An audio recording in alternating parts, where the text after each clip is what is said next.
So now let's move to the next section of this chapter, that is the chemical properties. ठीक, so we'll be discussing about some important chemical reactions or the chemical properties of alkali metals. ठीक, सबसे पहली chemical reaction जिसके बारे में हम बात करेंगे, that will be the reactivity of alkali metals towards air. Reactivity towards air. Reactivity towards air. ठीक, अल्कली मेटल्स जो होते हैं, हमने पहले ही बताया हुआ है कि they are highly reactive in nature because of being highly electropositive, they are very much reactive in nature, so they react with any of the species, किसी भी चीज के साथ वो रिएक्ट कर सकते हैं। ठीक है, आपको पता है एयर की अगर हम बात करें, एयर के अंदर ऑक्सीजन प्रेजेंट होता है। ठीक है, सो अल्कली मेटल्स रिएक्टिव होने की वजह से फौरन से उस ऑक्सीजन के साथ कंबाइन हो जाते हैं and they result in the formation of oxides. ठीक, सिर्फ ऑक्साइड्स ही नहीं, अब ये ऑक्साइड्स जो वहां पे उसकी लेयर के ऊपर बन जाते हैं, दे further react with the moisture content which is present in the air, ठीक, and they result in the formation of hydroxides। ठीक है, वो हाइड्रोक्साइड्स यहाँ पे प्रोसेस खत्म नहीं होती है, बल्कि हाइड्रोक्साइड्स जो होते हैं they further react with the carbon dioxide of the air and result in the formation of metal carbonates। ठीक है, in simple words we can say that जब भी किसी मेटल को, अल्कली मेटल को हम एटमॉस्फेयर के साथ एक्सपोज कर देते हैं, it tarnishes। ठीक, इसकी सरफेस जो है वो कोरोड हो जाती है, उसमें कोरोजन हो जाता है and it results in the formation of oxides। Oxides in turn react to form hydroxides which in turn react to form carbonates। ठीक है, so simply react, the alkali metals are highly reactive and they react with the air to form oxides which in turn react to form hydroxides which in turn react to form carbonates। ठीक, so if we can show the simple reaction, ये हमारा metal है, ये oxygen के साथ react करेगा। Oxygen कहां से आया?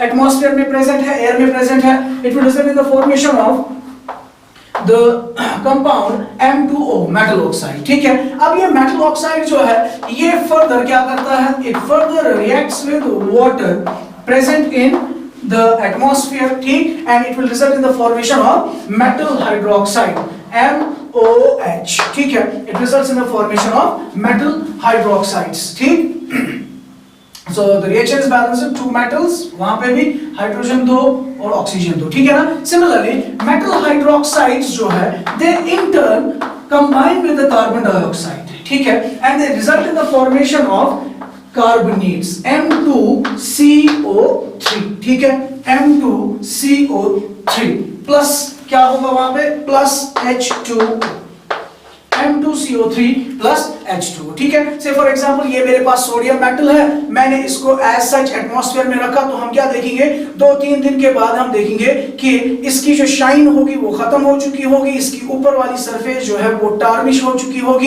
It will ultimately result in the formation of a carbonate layer, तो इसके ऊपर एक कार्बोनेट की लेयर चढ़ी हुई होगी। ठीक है ना, इसीलिए हमने इससे पहले भी बताया था कि हम इन अल्कली मेटल्स को एटमॉस्फेयर में एक्सपोज नहीं करते हैं। ठीक, we store them in we always store them in kerosene। ठीक है, अंडर केरोसिन, इनको केरोसिन के अंदर रखा जाता है ताकि इनकी जो एटमॉस्फेयर के साथ कनेक्टिविटी है वो खत्म हो जाए और इनका कोरोजन जो है वो होने से बच जाए। ठीक है ना, सिर्फ एक के बारे में हमने बताया था कि जो लिथियम होता है वो बहुत ही लेस डेंस होता है, तो वो उस केरोसिन के ऊपर फ्लोट करता है। ठीक है ना, इसीलिए उसको बचाने के लिए केरोसिन के बजाय उसको पैराफिन वैक्स के अंदर स्टोर किया जाता है। क्लियर? ठीक, now number second thing is that इनकी रिएक्शन हम देखेंगे नाउ पर्टिकुलरली विद ऑक्सीजन। ठीक, सो अब हम बात करेंगे अल्कली मेटल्स की रिएक्शन विद ऑक्सीजन। ठीक, अल्कली मेटल्स को जब हम हीट करते हैं इन प्रेजेंस ऑफ ऑक्सीजन, वो उस ऑक्सीजन के साथ रिएक्ट करते हैं। ठीक, मगर यहाँ पे जो इंपॉर्टेंट चीज है वो ये कि डिफरेंट अल्कली मेटल्स जब ऑक्सीजन के साथ रिएक्ट करते हैं, they result in the formation of different type of products. ठीक, number first you will remember that lithium जो होता है, लिथियम जब ऑक्सीजन के साथ बर्न किया जाता है, हीट किया जाता है, it results in the formation of an oxide.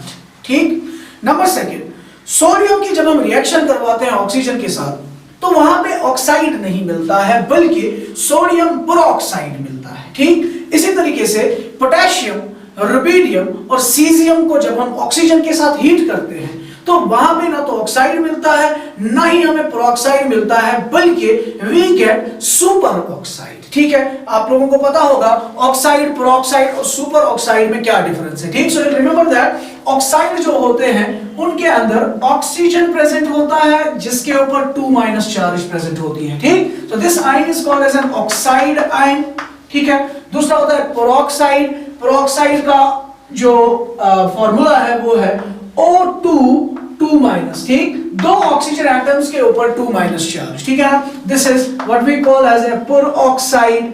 ठीक, इसी तरीके से है तीसरा स्पीशीज सुपर ऑक्साइड। ठीक, सुपर ऑक्साइड क्या होता है, O2 के ऊपर एक नेगेटिव चार्ज, O2-। ठीक है, this species is called as superoxide, superoxide oxide. ठीक, and what you will remember, you will remember that lithium forms an oxide, sodium forms an peroxide, potassium, rubidium and cesium, they result in the formation of what we call as a super oxide. ठीक, so if we show the reaction lithium Li, it will react with oxygen. ठीक, तो कौन सा product बनेगा, शाबाश, oxide बनेगा। Oxide में कितनी चार्ज, 2-। लिथियम क्या शो करेगा, Li पॉजिटिव। तो फॉर्मूला बैलेंस कब होगा, जब फॉर्मूला होगा Li2O।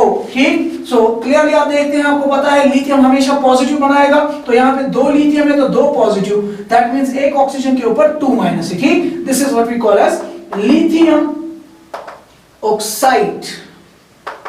ठीक, lithium oxide, so we'll take it twice, yeah, we'll take it 4 times.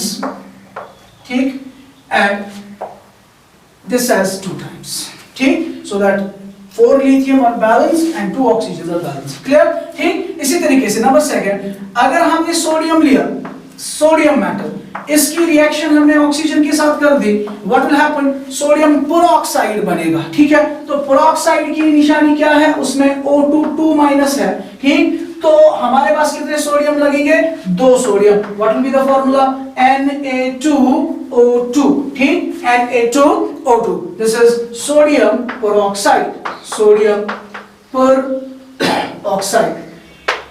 ठीक, इसी तरीके से you can balance it again twice. ठीक, इसी तरीके से अगर मैं पोटेशियम लेता हूं, इसकी रिएक्शन करता हूं ऑक्सीजन के साथ, ये क्या बनाएगा, शाबाश, it will result in the formation of super oxide. Super oxide में कितनी, कौन सा स्पीशीज होता है, O2 के ऊपर 2-, दैट मींस O2 के ऊपर माइनस चार्ज है, तो कितने पोटेशियम्स लगेंगे, एक ही लगेगा, K पॉजिटिव एंड O2 2-। ठीक, so this will be super oxide, potassium super oxide. इसी तरीके से बिल्कुल सिमिलर तरीके पे पोटेशियम के साथ साथ रुबिडियम भी, रुबिडियम पेरोक्साइड बनाएगा, सीजियम भी सुपर ऑक्साइड बनाएगा, और सीजियम भी सीजियम सुपर ऑक्साइड ही बनाएगा। ठीक है, तो इसको बैलेंस करने की जरूरत नहीं है, ये ऑलरेडी बैलेंस्ड है।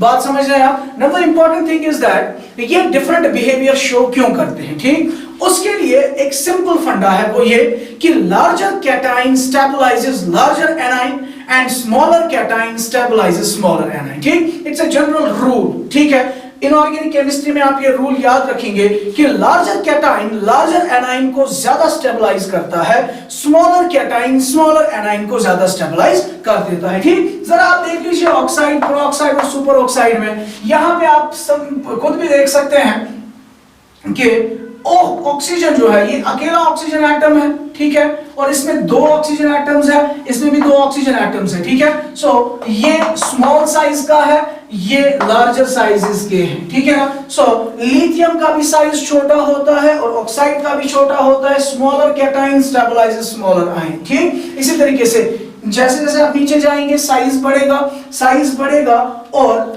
साइज बढ़ने की वजह से पोटेशियम ऑक्साइड, पोटेशियम का साइज बड़ा होगा, ऑक्साइड का साइज छोटा होगा, तो वो लेस स्टेबल होगा।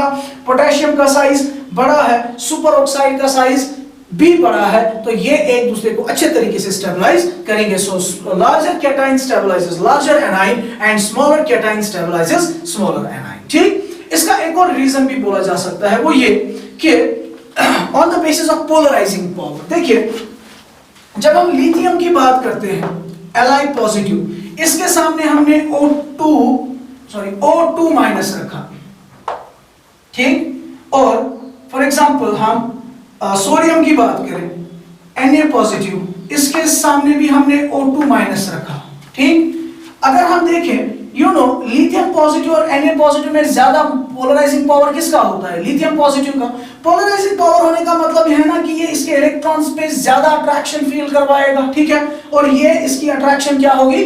कम होगी, ठीक है, इसकी अट्रैक्शन क्या होगी? कम होगी, ठीक। तो अगर फॉर एग्जांपल मैंने लिथियम पॉजिटिव के सामने ऑक्सीजन रखा, लिथियम पॉजिटिव के सामने मैंने क्या किया? लिथियम पॉजिटिव के सामने हमने ऑक्सीजन रखा या O2 माइनस रखा, लिथियम पॉजिटिव के सामने हमने O2 माइनस रखा, ठीक। सो ये लिथियम पॉजिटिव इलेक्ट्रॉन्स को इतना अट्रैक्ट करता है कि ये इस नेगेटिव चार्ज को दूसरे ऑक्सीजन एटम के ऊपर फैलने नहीं देता है। मतलब अगर आप O2 माइनस और O2 माइनस की बात करें, ठीक है, इस O2 माइनस में है ना एक ऑक्सीजन के ऊपर एक नेगेटिव चार्ज और दूसरे ऑक्सीजन के ऊपर एक नेगेटिव चार्ज, ठीक है। क्योंकि लिथियम पॉजिटिव का पोलराइजिंग पावर काफी ज्यादा है, ये इन दोनों नेगेटिव चार्जेस को अपनी तरफ अट्रैक्ट करता है, ये इसको डिस्पर्स होने नहीं देता है, ठीक। हालांकि Na पॉजिटिव की अगर हम बात करें, Na पॉजिटिव का पोलराइजिंग पावर उतना ज्यादा नहीं है। As a result of that ये इस नेगेटिव चार्ज को ज्यादा अपनी तरफ होल्ड करने मतलब नहीं कर पाता है। इसकी वजह से some of the negative charges disperse to other oxygen atom and it results in the formation of O2 minus ion, ठीक। that is why यहाँ पे सोडियम जो है वो क्या बनाता है? पेरोक्साइड बनाता है और लिथियम जो है वो सुपर ऑक्साइड बनाता है, ठीक है। नेक्स्ट थिंग जो हम याद रखेंगे यहाँ पे वो ये कि जो सुपर ऑक्साइड्स होते हैं, सुपर ऑक्साइड्स की मैं बात कर रहा हूँ, superoxides of alkali metals they act as powerful oxidising agents, ठीक। सो नोट कर लीजिए next point, superoxides act as powerful oxidizing agents. Superoxides act as powerful oxidizing agents. Powerful oxidizing agents. You'll remember this thing, ठीक। और अगर हम overall superoxide, peroxide और oxide की oxidising behaviour की बात करें, you'll remember this order. Superoxides are more powerful oxidizing agents, followed by peroxides, followed by oxides, ठीक। नेक्स्ट इंपॉर्टेंट पॉइंट आप इनके बारे में याद रखेंगे वो ये कि जो सुपर ऑक्साइड्स होते हैं, सुपर ऑक्साइड्स आर येलो और orange red in colour, orange red in colour, ठीक। Remember this thing as well. Super oxides क्या होते हैं? येलो और orange red in colour. Clear है बात, ठीक है।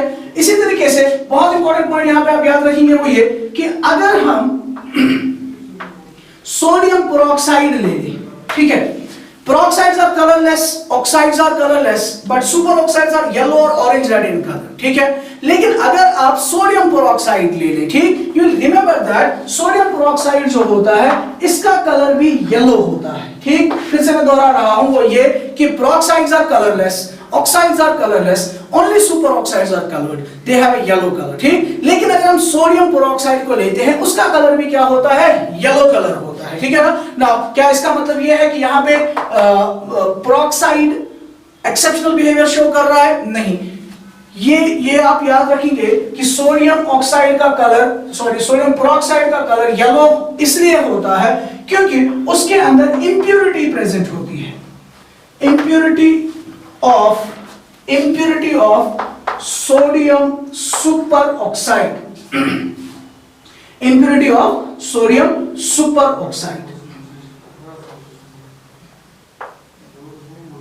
sodium superoxide NaO2, it contains an impurity of sodium superoxide. Due to this impurity sodium peroxide also appears to be yellow in color, ठीक है। नेक्स्ट एक पॉइंट वो ये कि सभी अल्कली मेटल्स जो है वो ओजोन के साथ रिएक्ट करते हैं, ठीक। सभी अल्कली मेटल्स जो होते हैं वो क्या करते हैं? वो ओजोन के साथ डायरेक्टली रिएक्ट करते हैं and they result in the formation of highly unstable species जिनको हम ओजोनाइड्स कहते हैं, ठीक। सो नेक्स्ट पॉइंट है अल्कली मेटल्स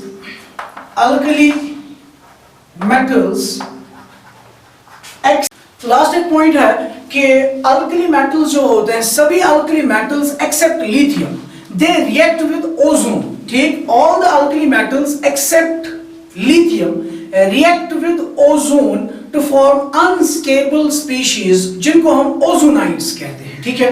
वो ओजोनाइड्स जो है वो फर्दर डिकम्पोज हो जाते हैं, जो कि मैंने अभी बताया कि दे आर अनस्टेबल, क्योंकि वो डिकम्पोज हो जाते हैं to relatively more stable superoxides, ठीक है ना। सो यू रिमेंबर दैट सभी alkali metals except for the lithium they react with ozone. So if we have a metal we treat it with ozone, ozone का formula है O3, it reacts with ozone and it results in the formation of this species MO3, ठीक है। सो MO3 क्या होता है, हमने बहुत सारे स्पीशीज अभी देखे, M2O, MO2, M2O2, ठीक है ना। सो एक और स्पीशीज है MO3, this is what we call as metal ozonide, metal ozonide, ठीक है। This is unstable, remember this is unstable, सभी मेटल्स ओजोन के साथ रिएक्ट करते हैं एक्सेप्ट फॉर द लिथियम, ठीक। सो दे आर अनस्टेबल, और जैसे ही ये बनते हैं ये metal ओजोनाइड्स, they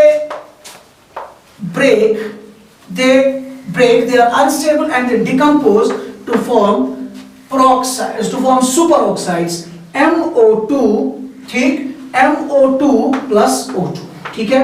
they result in the formation of superoxides, ठीक। तो ये कुछ इंपॉर्टेंट पॉइंट्स थे regarding the reactivity towards oxygen, clear. So next reaction जो अल्कली मेटल्स की हम डिस्कस करेंगे, that is there reactivity towards hydrogen gas, ठीक। और जब अल्कली मेटल्स हाइड्रोजन गैस के साथ रिएक्ट करते हैं, they result in the formation of compounds जिनको हम नाम देते हैं हाइड्राइड्स, ठीक। So we can also call this reaction as the formation of hydrides, ठीक है ना। और हाइड्राइड्स किनको कहते हैं हम, हाइड्राइड्स हम उन स्पीशीज को कहते हैं जिनमें हाइड्रोजन के ऊपर नेगेटिव चार्ज होती है। This H- ion is called as an hydride ion, ठीक है। नाउ जाहिर सी बात है हाइड्रोजन के ऊपर एक नेगेटिव चार्ज है और अल्कली मेटल्स मोनोवैलेंट कैटायन बनाते हैं, ठीक। तो जो हाइड्राइड्स इस रिएक्शन से बनेंगे, या जो अल्कली मेटल्स के हाइड्राइड्स होंगे, उनका फार्मूला सिंपली क्या होगा, their formula will be MH, ठीक। So we can simply say that these alkali metals they react with hydrogen gas, ठीक। so alkali metals react with hydrogen gas at a temperature of 673 Kelvin, ठीक। so alkali metals react with hydrogen gas at a temperature of 673 Kelvin and they result in the formation of hydrides of the type MH, ठीक। so if we show the general reaction we can simply say that metal हमारा है solid state में, इसकी reaction हम hydrogen gas के साथ कर देंगे, ठीक। and the temperature should be around 673 Kelvin, ठीक। so they will react together and they will result in the formation of metal hydrides of the formula MH, ठीक, which are in fact solids in nature, ठीक है ना। so we can balance the reaction 2 times the metal and you will get twice metal hydride, ठीक है। now इन metal hydrides के बारे में हम याद रखेंगे कि इनके अंदर H जो होता है, हाइड्रोजन जो होता है, उसके ऊपर नेगेटिव चार्ज होती है, ठीक है। so metal hydrides can be decomposed to give a cation, metal cation and a hydride ion, ठीक है। अब इन हाइड्राइड्स के बारे में कुछ प्रॉपर्टीज के बारे में हमें बात करनी है, प्रॉपर्टीज ऑफ हाइड्राइड्स, ठीक। So number first property is that these hydrides are ionic in nature. all the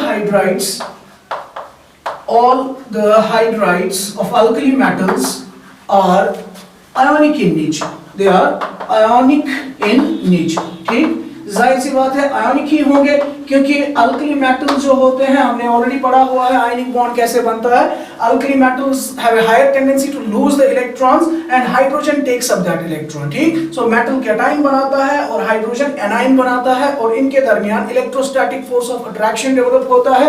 so the result in the formation of ionic hydrides, clear, ठीक है। नाउ अगर हम आयनिक हाइड्राइड्स की बात करें, इन आयनिक हाइड्राइड्स की बात करें, इनके आयनिक कैरेक्टर की बात करें, ठीक, मींस हमारे पास लिथियम हाइड्राइड है, इसी तरीके से we have sodium hydride, we have potassium hydride, we have rubidium hydride and we have cesium hydride, ठीक। तो अगर हम इन हाइड्राइड्स की बात करें, इनके आयनिक कैरेक्टर का नेचर क्या होगा, जाहिर सी बात है सभी आयनिक in नेचर है, लेकिन इनमें से ज्यादा आयनिक कौन होगा और लेस आयनिक कौन होगा। सिंपल सी बात है, ज्यादा आयनिक वो होगा जिसमें मेटल जो है वो मतलब मेटल जो है उसकी आयनाइजेशन एनर्जी जिसमें कम होगी, वो उतना जल्दी से इलेक्ट्रॉन देगा और उतना इजीली वहां पे बॉन्ड बन जाएगा, ठीक है ना। सो अगर हम आयनिक कैरेक्टर की बात करें, we can simply say that lithium hydride जो है वो लीस्ट आयनिक होगा among the hydrides, and caesium hydride जो है it will be the most ionic in nature. Clear, ठीक। Number second point is regarding these alkali metal hydrides, that is their thermal stability. Thermal stability ये बहुत ही important topic है। Thermal stability के related questions पूछे जाते हैं competitive exams में, ठीक। So thermal stability of ionic metal hydrides, इसके साथ साथ will generalise this statement. Thermal stability के बारे में हम एक जनरल स्टेटमेंट यहाँ पे देंगे जो हर किसी मॉलिक्यूल की थर्मल स्टेबिलिटी के लिए वैलिड रहेगा, ठीक। सबसे पहली बात, थर्मल स्टेबिलिटी का मतलब क्या है?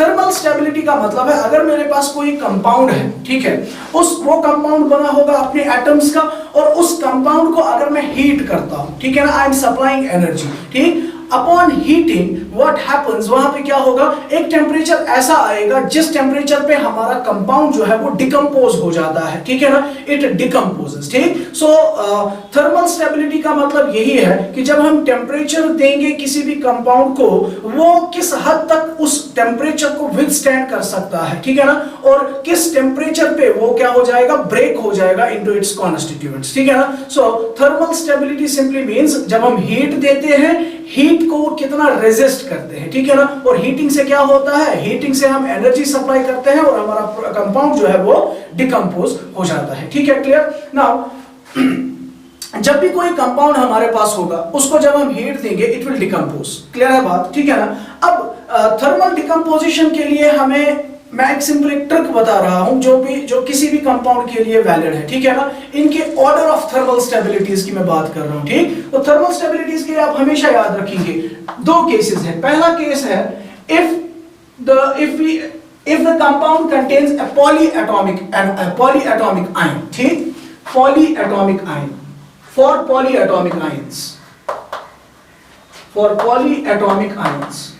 बहुत ही इंपॉर्टेंट चीज मैं यहां पे बता रहा हूं, फॉर पॉलीएटॉमिक आयंस। क्या मतलब, अगर कंपाउंड के अंदर आयंस जो है वो पॉलीएटॉमिक है, पॉलीएटॉमिक आयन जैसे for example we have carbonate ion, ठीक, carbonate CO3 - it is a polyatomic ion, ठीक है ना। पॉलीएटॉमिक क्यों? क्योंकि इसमें बहुत सारे एटम्स प्रेजेंट है और इनके ऊपर कलेक्टिवली एक नेगेटिव चार्ज प्रेजेंट है, ठीक। इसी तरीके से वी हैव सल्फेट आयन, ठीक है, it's a polyatomic ion. For example, we have ammonium ion, NH4 positive, it's a polyatomic ion, ठीक है।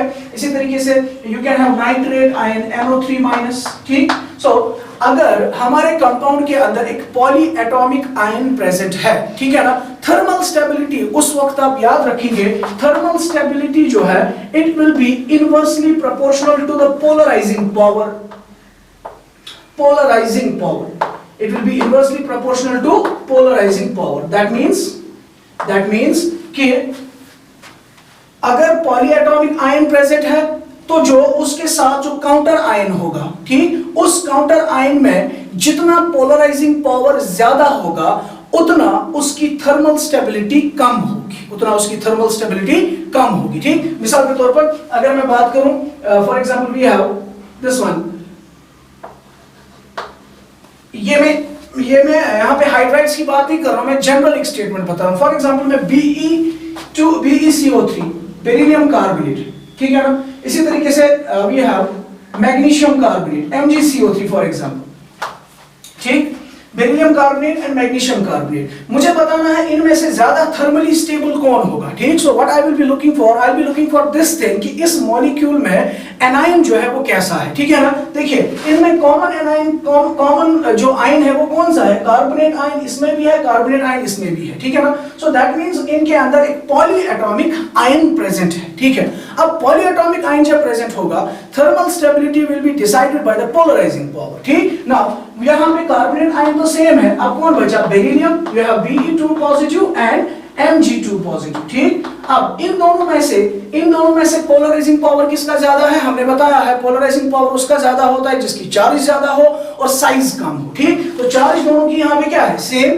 साइज छोटा किसका होगा, बेरिलियम का। That means polarising power of beryllium is more than magnesium, ठीक है। So more is the polarising power, less is the thermal stability. That means अगर मैं थर्मल स्टेबिलिटी की बात करूं, BeCO3 जो है इसकी थर्मल स्टेबिलिटी कम होगी as compared to MgCO3। That means MgCO3 can resist much higher temperatures without decomposition than beryllium carbonate. Clear है बात, ठीक। So whenever there are polyatomic ions in the molecule, the thermal stability will be decided on the basis of this polarizing power. More is the polarizing power, lesser will be the thermal stability, ठीक। इसी तरीके से for example हमारे पास case number second है, number second case, ठीक।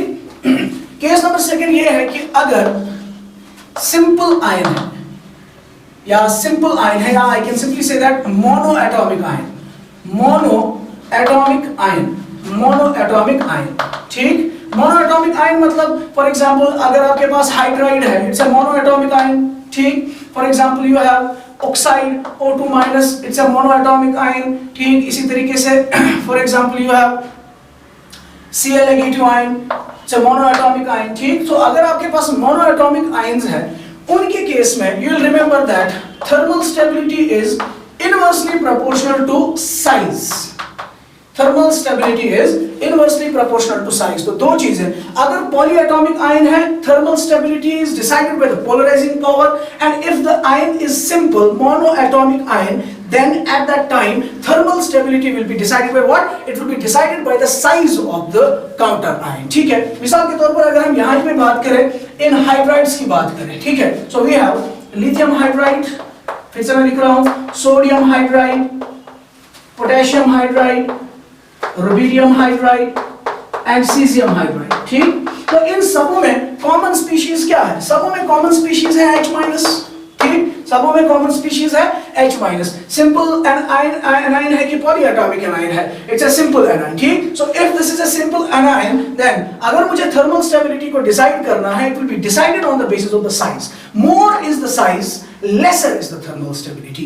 More is the size, lesser is the thermal stability, ठीक। तो अगर मैं साइज की बात करूं, सबसे ज्यादा साइज किसका है? सीजियम का। तो इसकी थर्मल स्टेबिलिटी क्या होगी? सबसे कम। सीजियम के बाद रुबिडियम का साइज छोटा है, तो थर्मल स्टेबिलिटी इससे ज्यादा होगी। सबसे कम साइज किसका है? लिथियम का। Smaller is the size, more is the thermal stability. Smaller size किसका है? लिथियम हाइड्राइड का। तो लिथियम हाइड्राइड की थर्मल स्टेबिलिटी क्या होगी? सबसे ज्यादा होगी। और सबसे कम थर्मल स्टेबिलिटी किसकी होगी? सीजियम हाइड्राइड की, ठीक है। इस टॉपिक से हमने एक जनरलाइज्ड एक स्टेटमेंट बना दिया जो कि किसी भी कंपाउंड के लिए वैलिड रहेगा आपके पूरे केमिस्ट्री ऑफ द एलिमेंट्स में, चाहे आपका 11th क्लास का टॉपिक हो या 12th क्लास का हो, पी ब्लॉक के एलिमेंट्स हो, एस ब्लॉक के एलिमेंट्स हो, इन सब के लिए थर्मल स्टेबिलिटी के लिए यही दो केसेस होंगे। If the compound contains a polyatomic ion, then thermal stability is inversely proportional to the polarizing power, and if the compound contains a simple ion, thermal stability is inversely proportional to the size. Clear है बात, ठीक है। So thermal stability इनमें से सबसे ज्यादा किसकी होगी? लिथियम हाइड्राइड की। और सबसे कम थर्मल स्टेबिलिटी किसकी होगी? सीजियम हाइड्राइड की। क्लियर, ठीक। Now let's move to the next property, that is their this reactivity of hydrides. So reactivity की अगर हम बात करें, we know already that what is the relation between reactivity and stability, ठीक। हमें पता है stability और reactivity में inverse relation होता है। मतलब जो जितना ज्यादा stable होगा वो उतना less reactive होता है, और जो जितना least stable होगा वो उतना ज्यादा reactive होगा, ठीक। तो stability इसकी अभी हमने बात की, और हमने देखा सीजियम सबसे unstable है, least stable है, तो that means वो ज्यादा reactive होगा, वो जल्दी से अपने bonds break कर सकता है, ठीक है ना। और जब बॉन्ड ब्रेक होंगे, that means it is more reactive, ठीक। so reactivity का ऑर्डर अगर हम कहें, we can simply say that lithium hydride सबसे ज्यादा स्टेबल था, it will be less reactive। उससे ज्यादा स्टेबल होगा सोडियम हाइड्राइड, उससे ज्यादा स्टेबल होगा पोटेशियम हाइड्राइड, उससे ज्यादा स्टेबल होगा रुबिडियम हाइड्राइड, और सबसे नॉट स्टेबल रिएक्टिविटी, हम रिएक्टिविटी का ऑर्डर बता रहे हैं, तो सबसे ज्यादा रिएक्टिव जो होगा that will be caesium hydride, ठीक। Caesium hydride is the most reactive hydride among the alkali metal hydrides, ठीक है। नाउ द लास्ट प्रॉपर्टी जो इसकी है वो ये कि इनका reducing character, reducing property. Reducing property का मतलब क्या है? रिड्यूसिंग प्रॉपर्टी का मतलब है these hydrides they act as reducing agents, ठीक है ना। और रिड्यूसिंग एजेंट किसको कहते हैं? जो दूसरे को रिड्यूस करवाता है, खुद क्या होगा? खुद ऑक्सीडाइज हो जाएगा, ठीक है। So now if you look eight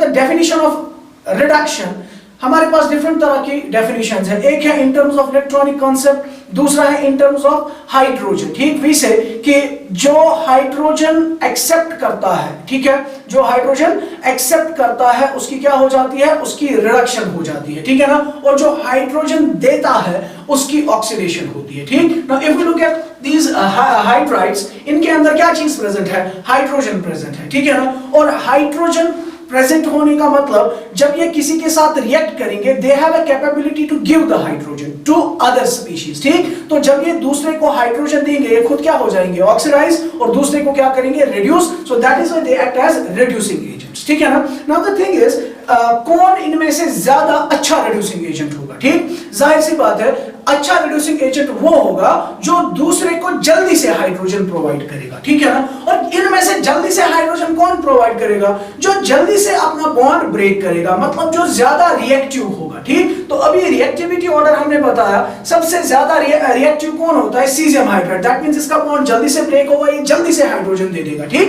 as a result of that, अगर हम इनके रिड्यूसिंग कैरेक्टर की बात करें, we can say that caesium hydride जो है ये सबसे अच्छा रिड्यूसिंग एजेंट होगा, ठीक। उससे अच्छा, उससे कम लेस रिड्यूसिंग पावर किसके पास होगा? Rubidium hydride. उससे कम पोटेशियम हाइड्राइड, उससे कम सोडियम हाइड्राइड, और लिथियम हाइड्राइड जो है वो लीस्ट रिड्यूसिंग इन नेचर होगा। समझ रहे हैं आप बात, ठीक है। On the basis of this reduction character, we can take some examples, ठीक। So you will remember that, for example, जब भी हम इन हाइड्राइड्स को रिएक्ट करवाते हैं, whenever we react, we can say that on a reaction with protonic acids, protonic solvents, on a reaction with protonic solvents, they produce hydrogen gas, ठीक। They produce hydrogen gas on reaction with protonic acids, protonic solvents, they produce hydrogen gas। मिसाल के तौर पर अगर मैं sodium hydride की बात करूं, ठीक, इसको मैंने सॉल्वेंट वाटर के साथ डाल दिया, and you know water is a protonic solvent जिसके पास हाइड्रोजन अवेलेबल होंगे जो H पॉजिटिव दे सकता है, ठीक है ना। सो सोडियम हाइड्राइड की जब हम इसके साथ रिएक्शन करेंगे, वहां पे क्या होता है? It results in the formation of NaOH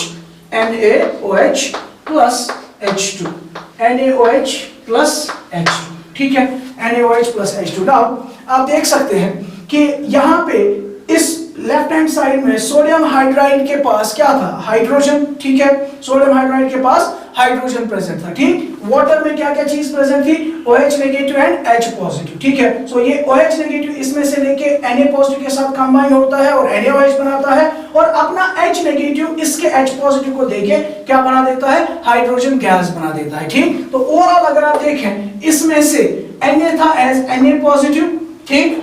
यहाँ पे H था as H positive and OH negative, H positive and OH negative, ठीक है। Now on the product side you can see that Na positive का कुछ नहीं हुआ, यहाँ पे भी Na positive है और OH negative है, so Na positive and OH negative they are as such। लेकिन इधर अगर आप देखें, यहाँ पे H negative था और यहाँ पे H positive था, ठीक है ना। So on that side hydrogen gas में क्या हुआ? इस H negative ने एक इलेक्ट्रॉन इस H positive को दे दिया, फिर बाद में उन्होंने बॉन्ड बना दिया, ठीक है। So H negative किस में चेंज हो रहा है? H0 में, ठीक है ना। So H negative changes to H0, that means इसने क्या किया है? लॉस ऑफ इलेक्ट्रॉन्स, ठीक। So when it has undergone loss of electrons, that means यहाँ पे इसकी क्या हो रही है? ऑक्सीडेशन, और ये वाटर को क्या कर रहा है? ये वाटर को रिड्यूस कर रहा है, ठीक। So it acts as a reducing agent, ठीक। इसी तरीके से अगर हम सोडियम हाइड्राइड की रिएक्शन किसी दूसरे प्रोटॉनिक सॉल्वेंट के साथ करें, मिसाल के तौर पर we have NH3 अमोनिया, इसके साथ इसकी रिएक्शन करें, यहाँ पे भी ये क्या करेगा? हाइड्रोजन गैस प्रोड्यूस करेगा। What will be the product? The product will be NaNH2, जिसको हम सोडामाइड कहेंगे, सोडामाइड या सोडियम एमाइड, ठीक। Plus you will gate hydrogen gas. Again यहाँ पे रिएक्शन जो हो रही है, इसमें हाइड्राइड की ऑक्सीडेशन हो रही है, ये अमोनिया को रिड्यूस कर रहा है, ठीक। इसी तरीके से if you have NaH you will treat it with alcohol can also act as a protonic solvent, ये भी H पॉजिटिव दे सकता है, ठीक है ना। तो यहाँ पे बेसिकली क्या होगा, ये डिसोसिएट होगा into RO negative and H positive, ठीक। What will happen, Na positive will take up OR negative, it will result in the formation of RO negative Na positive, ठीक। इसको हम बोलते हैं नाम sodium alkoxide, sodium alkoxide, ठीक। Plus you will get hydrogen gas. That means you'll remember that whenever alkali metal hydrides are treated with protonic solvents, they will always result in the liberation of hydrogen gas. ठीक? So next important reaction जिसके बारे में हम बात करेंगे, that is the reaction of alkali metals towards water. ठीक? और जब water के साथ alkali metals react करते हैं, they result in the formation of compounds which we call as hydroxides. ठीक है? You know hydroxides के अंदर क्या प्रेजेंट होता है, OH माइनस, और अल्कली मेटल्स बनाते हैं monovalent cations. What will be the formula of these hydroxides, it will be MOH, ठीक. So the first point is that alkali metals upon reaction with water result in the formation of hydroxides of the formula MOH, ठीक, along with the liberation of hydrogen gas, ठीक है. So you can note down, upon reaction with water, alkali metals result in the formation of hydroxides along with the evolution of hydrogen gas, ठीक है. And you will remember another thing, that this reaction is highly exothermic, ठीक है ना. ये reaction क्या होती है, काफी एक्सोथर्मिक होती है. So if we take a metal और हम ये इसको वाटर में डाल देंगे, सिंपली वाटर में डाल देंगे, what will happen, they will react together and they will result in the formation of MOH, metal hydroxide, ठीक, metal hydroxide plus hydrogen gas, ठीक, metal hydroxide बनाएंगे plus hydrogen gas. क्लियर है बात, ठीक है ना. और ये रिएक्शन क्या है, highly exothermic. That means for this reaction delta H is negative.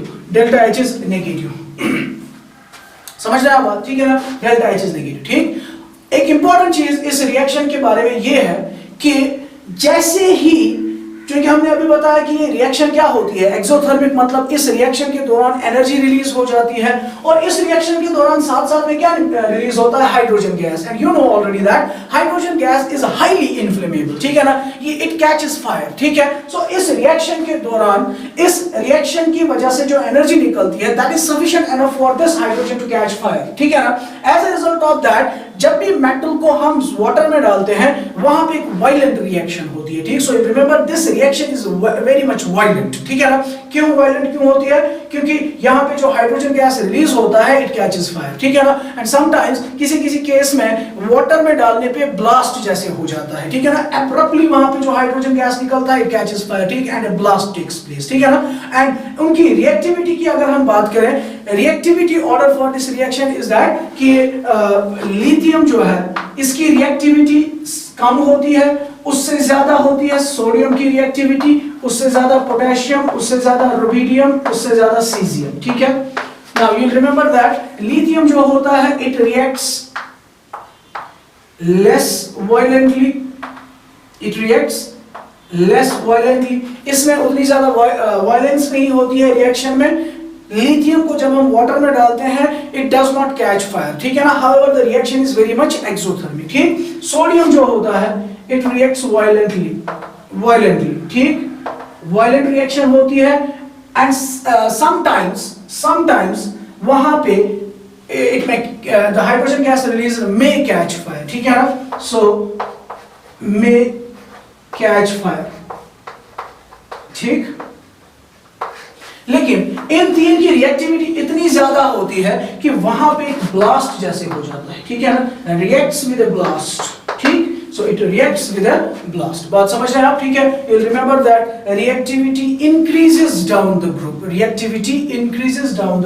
Lithium reacts much less violently. Sodium reacts violently, and these potassium, rubidium and cesium, they react with a blast. ठीक है ना. इसलिए ये reaction जो है, ये काफी मतलब डेंजरस रिएक्शन है, ठीक. यूजुअली हमारी लैब्स में, क्योंकि आप 11th क्लास के स्टूडेंट्स हैं, आपको आपकी केमिस्ट्री लैब में जाना पड़ता है, वहां पे सोडियम मेटल हमारे पास अवेलेबल होता है, ठीक. तो फन के के लिए वहां पे लोग क्या करते हैं, वो सोडियम मेटल को काट के उसको सिंक में डाल देते हैं, ठीक है ना। But please and please keep this thing in mind कि that this reaction is very much violent, ठीक है। तो अगर आप सोडियम को वाटर सिंक में डाल देते हो, वहां पे ब्लास्ट भी हो सकता है, ठीक है ना। So please be aware of this reaction, ठीक। कभी कभी आप फन के लिए आपकी केमिस्ट्री लैब्स में इस रिएक्शन के साथ ये रिएक्शन करते हो, ठीक है ना। प्लीज अपना ख्याल रखें, लैब में जब भी जाए without any instruction from your instructor कोई भी रिएक्शन करने की कोशिश ना करें, ठीक है। तो हाइड्रोक्साइड्स की कुछ प्रॉपर्टीज के बारे में हम अब बात करेंगे। सबसे पहली चीज आप जो याद रखेंगे हाइड्रोक्साइड्स के रिलेटेड वो ये कि अभी हमने बताया कि हाइड्रोक्साइड्स को हम कैसे प्रिपेयर करते हैं, by the reaction of alkali metals with water, ठीक। मगर साथ में हमने ये भी क्वेश्चन दिया कि ये रिएक्शन काफी वायलेंट होती है, इसीलिए अगर हमें हाइड्रोक्साइड्स को प्रिपेयर करना है, हम इस रिएक्शन को कमर्शियली यूज नहीं करते हैं for the preparation of hydroxides, ठीक। इंस्टेड व्हाट वी डू, हम क्या करते हैं, हमें हाइड्रोक्साइड्स को प्रिपेयर करने के लिए हम we carry out the electrolysis of an aqueous solution of an alkali metal chloride, ठीक है ना। हम एक alkali metal chloride लेते हैं, उसके aqueous solution के अंदर हम उसकी इलेक्ट्रोलिसिस करते हैं, उससे हम प्रिपेयर कर सकते हैं कोई भी alkali metal hydroxide, ठीक। जैसे कि अगर हमें सोडियम हाइड्रोक्साइड को प्रिपेयर करना है, ठीक है, तो सोडियम हाइड्रोक्साइड को प्रिपेयर करने के लिए हम क्या लेंगे, aqueous solution of NaCl, जिसको हम ब्राइन का नाम भी देते हैं, ठीक है। सोडियम हाइड्रोक्साइड का मेथड ऑफ प्रिपरेशन हमें इसी चैप्टर में डिस्कस करना है, जो कि हम आने वाले लेक्चर में जिसके बारे में हम बात करेंगे, ठीक है। So you remember that the hydroxides are prepared commercially by the electrolysis of the aqueous solution of the alkali metal chlorides, clear, ठीक। नंबर सेकंड, दूसरी प्रॉपर्टी इस जो कि आप याद रखेंगे वो ये कि जो हाइड्रोक्साइड्स होते हैं they are ionic in nature, ठीक। They are ionic in nature, clear? They are ionic in nature, ठीक है। ये सभी क्या होते हैं, ionic in nature होते हैं, ठीक। और जब ये ionic in nature होंगे, तो अगर हम इनको वाटर में डालेंगे, what will happen? They will dissociate, ठीक है ना। They will dissociate. वाटर में डालने पे ये क्या करेंगे, they will dissociate. और जब ये dissociate होंगे, what they will do? They will result in the formation of M positive and OH negative, ठीक है। M positive and OH negative, clear, ठीक। अगर हम इनके आयनिक कैरेक्टर की बात करें, अल्कली मेटल हाइड्रोक्साइड्स के आयनिक कैरेक्टर की बात करें, what will be their ionic character. अगर हमारे पास है lithium hydroxide, sodium hydroxide, potassium hydroxide, rubidium hydroxide, caesium hydroxide, ठीक, ये हाइड्रोक्साइड्स हमारे पास है, सभी आयनिक इन नेचर है। अब इनमें से ज्यादा आयनिक कौन होगा, obviously down the group we know ionic compound बनाने की टेंडेंसी इंक्रीज होती है, पढ़ा है हमने। So lithium hydroxide least ionic होगा और सीजियम हाइड्रोक्साइड जो है ये मोस्ट आयनिक होगा, ठीक। नंबर थर्ड, तीसरी property, they are basic in nature, ठीक।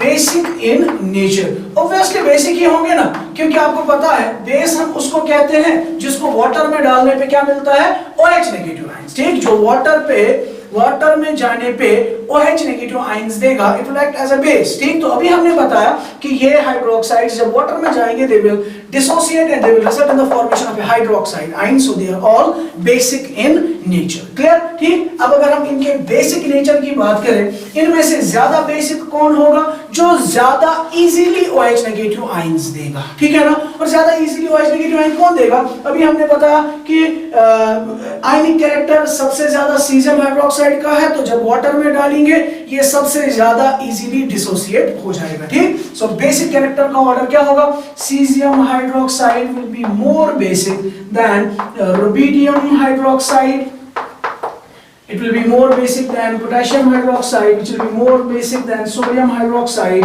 और सबसे least basic जो इनमें होगा that will be lithium hydroxide, fine, ठीक है। next point, next property जो है that is their thermal stability, शाबाश। अब आप खुद ही चेक करेंगे पहले थर्मल स्टेबिलिटी का ऑर्डर क्या होगा, शाबाश, ठीक है। अभी जो हमने जनरल फॉर्मूला बताया कि थर्मल स्टेबिलिटी हम कैसे देंगे, on the basis of by looking at this thing कि whether the ion which is common is polyatomic और सिंपल आयन और ए मोनोएटॉमिक आयन, ठीक। तो अगर आप देखें इन सबों में कॉमन आयन कौन है, OH minus, OH minus, OH minus सबों में, ठीक है ना, OH minus. Is it a simple cation or a polyatomic cation? Sorry, polyatomic anion. ठीक, it's a polyatomic anion. OH minus में है ना, एक ऑक्सीजन और एक हाइड्रोजन, एक से ज्यादा एटम्स है, तो it's a polyatomic ion. ठीक, when it is a polyatomic ion के केस में हमने क्या बताया? पोलराइजिंग पावर से डिसाइड होगा. क्या रिलेशन है पोलराइजिंग पावर और थर्मल स्टेबिलिटी में? इससे पहले ही हमने बताया thermal stability is inversely proportional to polarizing power. More is the polarizing power, less is the thermal stability. ठीक है, तो पोलराइजिंग पावर इनमें से सबसे कम किसका है? You have lithium positive, Na positive, K positive, Rb positive, Cs positive. ठीक, तो ऑब्वियसली यू नो सबसे ज्यादा पोलराइजिंग पावर लिथियम पॉजिटिव का है. More is the polarising power, lesser is the thermal stability. ठीक, तो थर्मल स्टेबिलिटी का order क्या होगा? Lithium hydroxide is least stable and इससे ज्यादा स्टेबल होगा सोडियम हाइड्रोक्साइड, उससे ज्यादा स्टेबल होगा पोटेशियम हाइड्रोक्साइड, उससे ज्यादा स्टेबल होगा रुबिडियम हाइड्रोक्साइड, उससे ज्यादा स्टेबल होगा सीजियम हाइड्रोक्साइड. ठीक, थर्मल स्टेबिलिटी का ऑर्डर ये होगा. ठीक है, तो कोई भी क्वेश्चन थर्मल स्टेबिलिटी के ऊपर आप आराम से कर सकते हैं. ठीक है ना. नेक्स्ट है लास्ट प्रॉपर्टी जो इसकी है, दैट इज सॉल्युबिलिटी.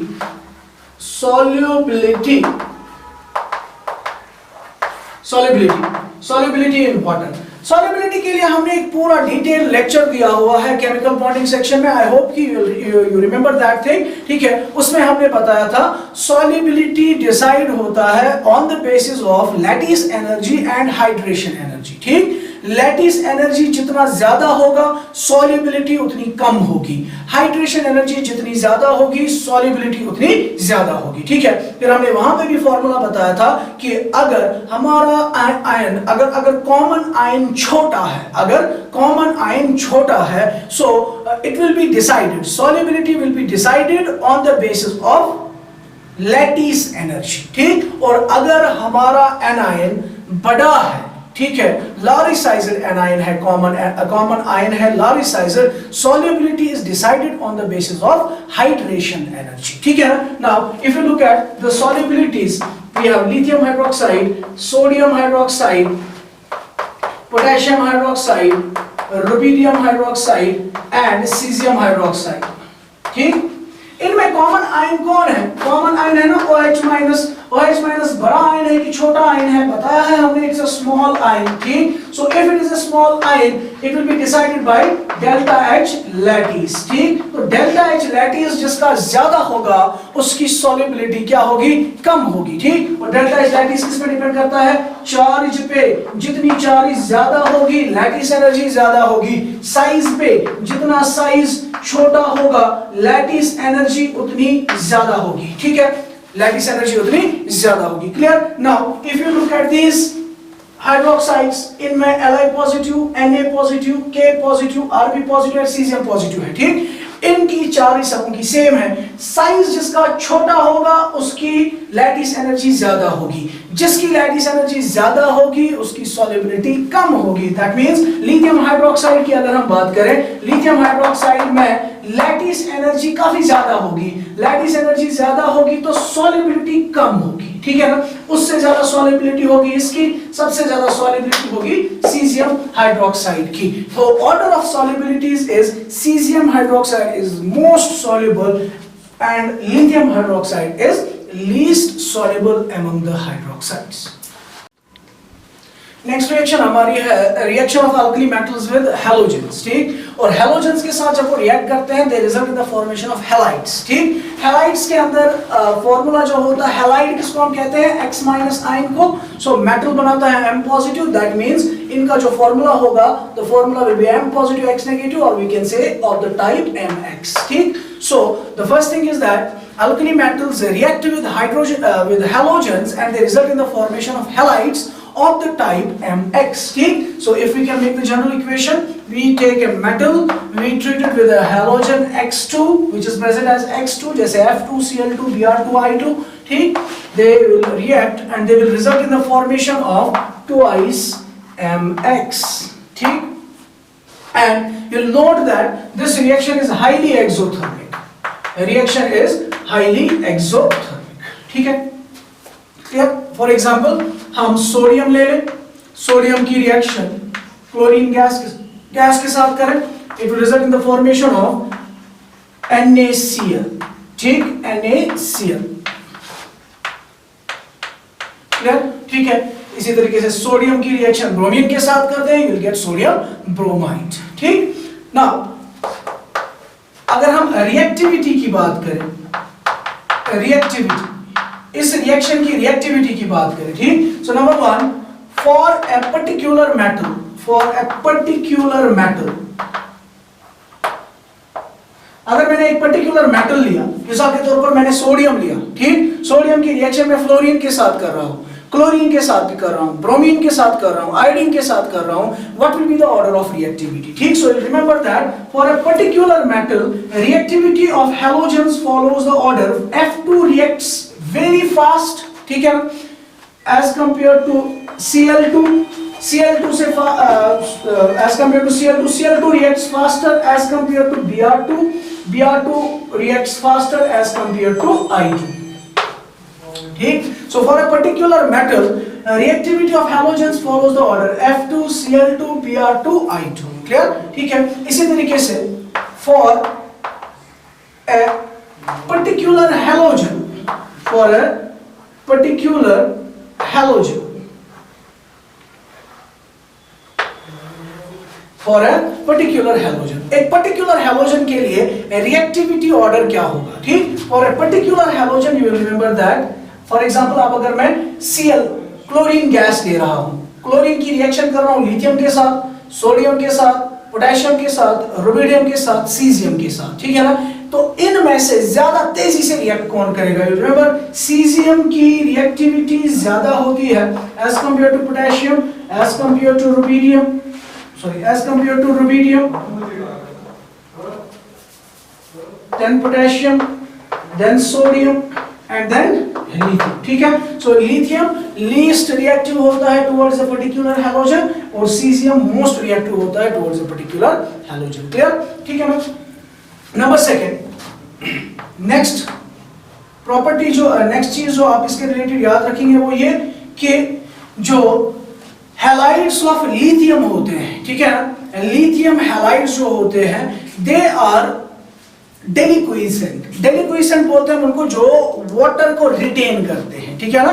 लिथियम के हैलाइड्स वाटर को रिटेन करते हैं, ठीक है ना, वो हाइड्रेट्स बनाते हैं, लेकिन बाकी alkali metal halides जो होते हैं they do not retain water, so you can write it down that lithium halide forms hydrates or lithium forms hydrated halides and rest of the metals they form anhydrous halides, ठीक है। so lithium क्या बनाता है, LiX 3 times water, it forms a hydrated halide, लेकिन बाकी जो है sodium halide it is anhydrous, potassium halide it is anhydrous, बाकी जितने भी है they form anhydrous halides, और लिथियम जो होता है वो क्या बनाता है, it forms a hydrated halide, ठीक, it forms a hydrated halide, clear, ठीक है ना। इसी तरीके से नेक्स्ट थिंग, अगर हम इनके मेल्टिंग पॉइंट्स की बात करें, मेल्टिंग पॉइंट, ठीक,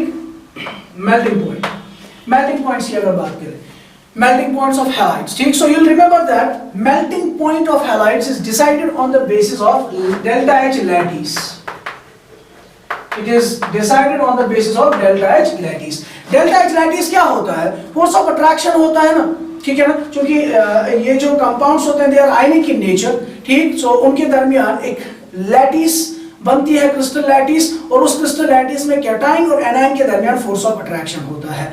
जितना ज्यादा फोर्स ऑफ अट्रैक्शन होगा उतना इंटरमॉलिक्यूलर फोर्सेस ज्यादा होंगे, और जितना इंटरमॉलिक्यूलर फोर्सेस ज्यादा होते हैं मेल्टिंग पॉइंट उतना ज्यादा होता है, ठीक। So melting point is directly proportional to the delta H lattice, clear, ठीक है। Melting point is directly proportional to delta H lattice, ठीक है ना। सो अगर मैं पहला केस ले लूं for particular metal, for a particular metal, मिसाल के तौर पर मैंने सोडियम लिया, ठीक, सोडियम लिया, तो सोडियम की मैं रिएक्शन कर रहा हूं NaF, ठीक, इसी तरीके से you have NaCl, NaBr, NaI, ठीक। What will be the order of the melting points, किसके ऊपर डिसाइड करेगा, वो डिसाइड करेगा लैटिस एनर्जी के ऊपर। तो इन सबों में कैटायन सेम है, ठीक। और एनायन कौन है, F नेगेटिव है, Cl नेगेटिव है, Br नेगेटिव है, I नेगेटिव है। बॉन्डिंग में हमने पढ़ा smaller the size of the cation और anion more is the lattice energy, ठीक है ना। तो स्मॉलर साइज किसका है, फ्लोरीन का। NaF जो होगा, NaF की लैटिस एनर्जी सबसे ज्यादा होगी और इसका मेल्टिंग पॉइंट भी क्या होगा, सबसे ज्यादा होगा। बात समझ रहे हैं आप, ठीक। इसी तरीके से अगर मेरे पास है LiF, LiCl, LiBr, LiI, ठीक। What will be the order of the melting points? Again, lithium सबों में सेम है, F नेगेटिव सबसे छोटा है तो लैटिस एनर्जी सबसे ज्यादा होगी, मेल्टिंग पॉइंट भी सबसे ज्यादा होगा, ठीक है ना। तो in general can we say that for a particular metal what will happen to the melting points down the group of halogens, down the group जैसे हम जाते हैं मेल्टिंग पॉइंट डिक्रीज हो जाएगा, ठीक है, मेल्टिंग पॉइंट डिक्रीज हो जाएगा। So you can write down the statement for a particular metal down the group of halogens melting point decreases, ठीक। नंबर सेकंड केस, दूसरा केस है for a particular halogen,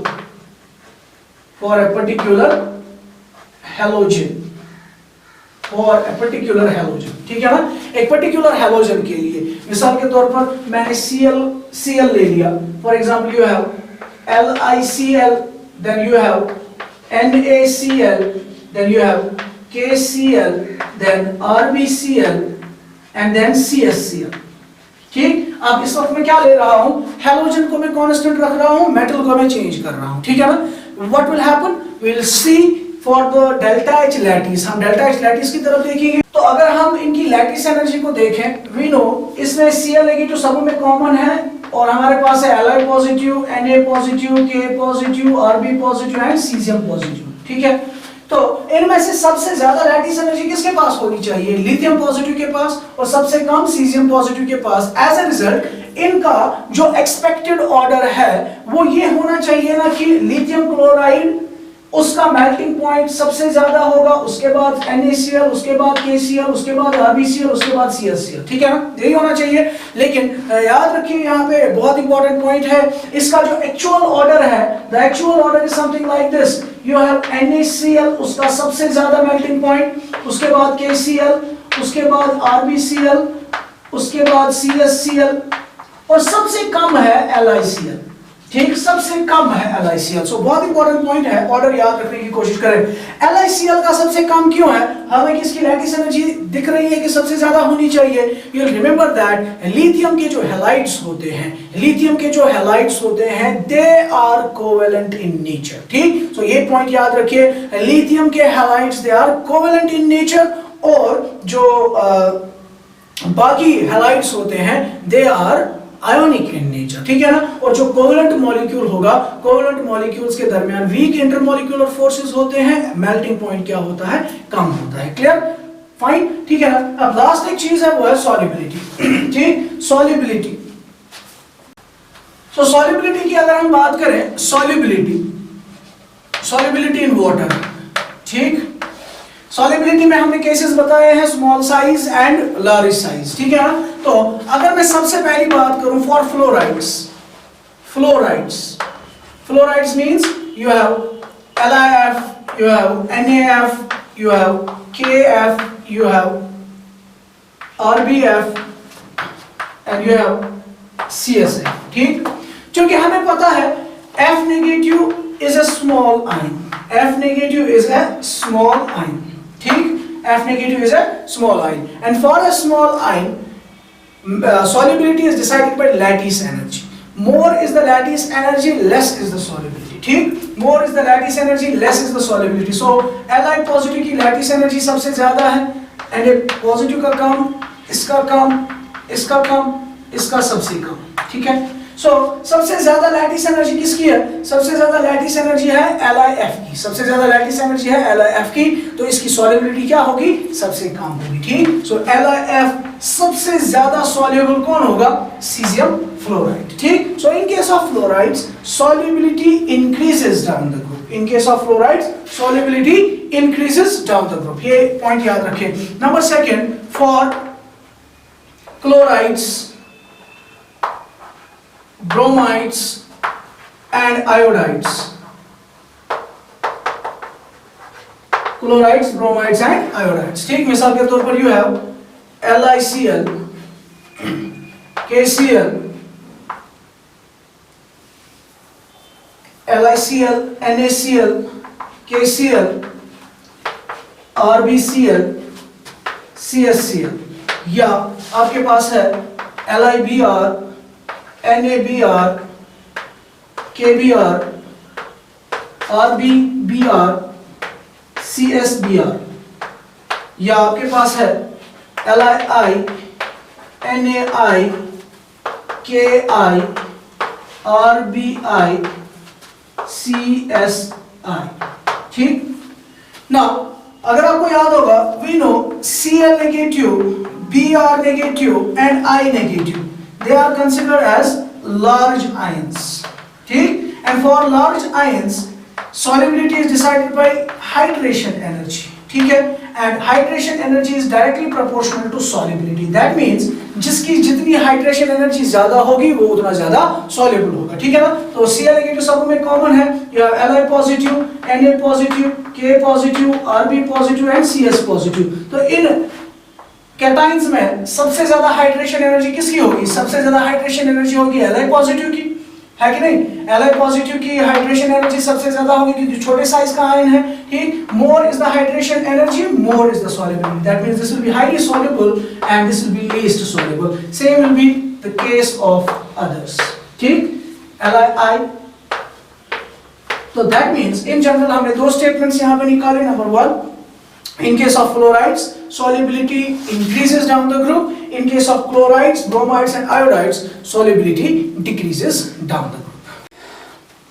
So next reaction हम देखेंगे formation of carbonates and bicarbonates. Bicarbonates और carbonates को हम कैसे prepare करते हैं? ठीक, carbonates और bicarbonates को हम prepare करते हैं by passing carbon dioxide gas through aqueous solution of their hydroxides. ठीक, alkali metal hydroxides के aqueous solution के through जब हम carbon dioxide pass करते हैं, we get कार्बोनेट्स बेसिकली. ठीक है, लेकिन अगर हम एक्सेस ऑफ कार्बन डाइऑक्साइड उसके थ्रू पास करते हैं तो कार्बोनेट्स कन्वर्ट हो जाते हैं इनटू बाइकार्बोनेट्स. ठीक है, so that means if we take an aqueous solution of metal hydroxide, ठीक है, इसके थ्रू हम पास करेंगे कार्बन डाइऑक्साइड गैस. ठीक, carbon dioxide gas. So what will happen? It will result in the formation of M2CO3, M2CO3. ठीक है, plus you will get H2O, M2CO3 plus H2O. ठीक है, ये हमें एक्वस फॉर्म में मिलेगा कार्बोनेट. लेकिन अगर हम इसी सॉल्यूशन के through excess of carbon dioxide और ज्यादा कार्बन डाइऑक्साइड प्रेस इन करेंगे, we will see that carbonates जो है वो कन्वर्ट हो जाते हैं into bicarbonates and we get a precipitate of bicarbonates actually. ठीक है ना. So if we take the same carbonate जो इस रिएक्शन से प्रिपेयर हुआ, उसके बाद क्या होगा? ये M2CO3 जो है ये फर्दर कार्बन डाइऑक्साइड के साथ रिएक्ट करेगा in presence of water and it will result in the formation of twice MHCO3 bicarbonate, MHCO3, और इसका हमें क्या मिलेगा? प्रेसिपिटेट मिल जाएगा. ठीक, तो बहुत ही सिंपल है. हम बाइकार्बोनेट्स और कार्बोनेट्स को कैसे हासिल करते हैं? By passing carbon dioxide gas through an aqueous solution of metal hydroxide. ठीक, और अगर एक्सेस में पास करते हैं ये कार्बोनेट्स फर्दर कार्बन डाइऑक्साइड के साथ रिएक्ट करके किसमें कन्वर्ट हो जाते हैं? They result in the formation of bicarbonates. Fine. ठीक, उसके बाद इन कार्बोनेट्स और बाइकार्बोनेट्स के बारे में हमें कुछ और चीजों के बारे में बात करनी है. नंबर वन, पहली चीज ये कि जो ये कार्बोनेट्स होते हैं, लिथियम कार्बोनेट जो होता है, lithium carbonate is thermally unstable. Lithium carbonate is thermally unstable, thermally unstable. ठीक है, दैट मीन्स जब हम इसको थोड़ी सी हीट देते हैं ये फौरन डिकम्पोज हो जाता है. ठीक, और डिकम्पोज होने पे ये क्या देता है? It results in the formation of lithium oxide plus carbon dioxide. ठीक, so if I take Li2CO3 और इसको हम थोड़ा सा हीट करेंगे, इट विल डिकम्पोज. एक तो हमें मिलेगा Li2O which is lithium oxide plus we will get carbon dioxide gas, ठीक है।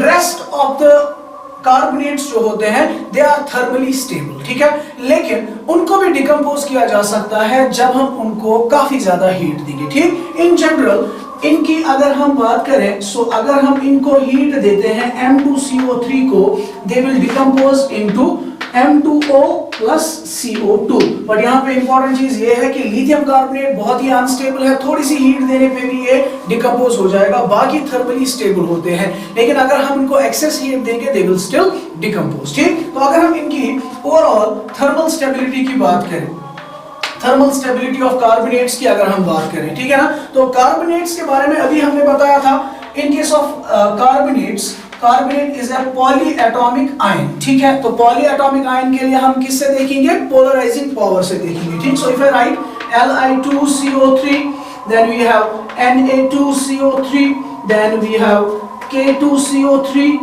इसी तरीके से we have Rb2CO3, CS2CO3, ठीक। सो these are the carbonates of alkali metals, ठीक। और इनका थर्मल स्टेबिलिटी का ऑर्डर क्या होगा, खुद ही बताएंगे हम। Thermal stability is inversely proportional to the polarising power. तो you can see polarising power सबसे ज्यादा किसका है, लिथियम पॉजिटिव का। It will be thermally unstable, इसीलिए हमने बताया कि ये थोड़ी सी हीट देने पे ही डिकम्पोज हो जाता है, ठीक। और सबसे ज्यादा थर्मली स्टेबल कौन होगा, caesium carbonate will be the thermally more stable thermally, ठीक।